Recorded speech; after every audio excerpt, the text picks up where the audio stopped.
Matag coffee shell lantern nga mahuman niining usa sa mga manghimuay makahatag siya og kahayag ug kalipay ngadto sa iyang mga customer. Apan unsa usab kaha nga kalipay ang nahatag niini ngadto sa iyang kinabuhi. Sa iranta ang iyang istorya pinagi sa report ni Mark Reggie Abelia.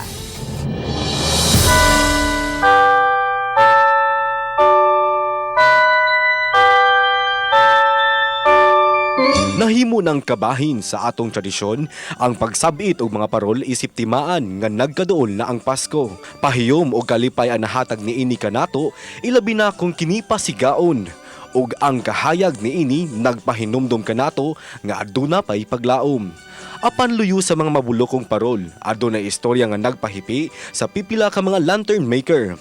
Usa na niini ang banang Llamas nga kapinapo nakatuig sa mong panikay-sikay. Si Julie Llamas kinsa mipadayon sa ilang negosyo, mapasalamaton sa nasugdan sa iyang mga ginikanan.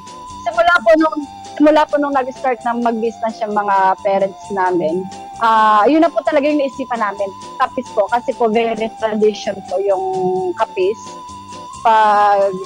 Pag Pasko, pag nakita yung Paskong-Pasko po talaga ang dating pagkapis ang ginagamit.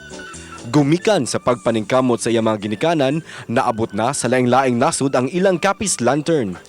Gawa sa tinguha nga makahalin nang hinaot usab siya nga pinaagi sa ilang lantern, nagpahinumdom kini kanato sa tinuoray nga diwa sa Pasko ang pagkahimugso ni Hesukristo. Para po sa akin, palibhasa pag mga Pilipino tayo, talagang September pa lang po, talagang very tradition tayo mga Pilipino. So parang mas gusto kong i-decorate ang kapis para ma-emphasize naman natin yung pagiging tradition natin. Ang kahayag sa bituon nga migiya sa mga giila nga wise men sa Biblia, paingon ni Hesukristo, susama sa istorya sa banang Llamas, diin ang kahayag midan-ag usab kanila aron maanggon ang haruhay nga kinabuhi. Kauban si Clans Gabutin, Mark Reggie Abelia. Balitang Bisdak.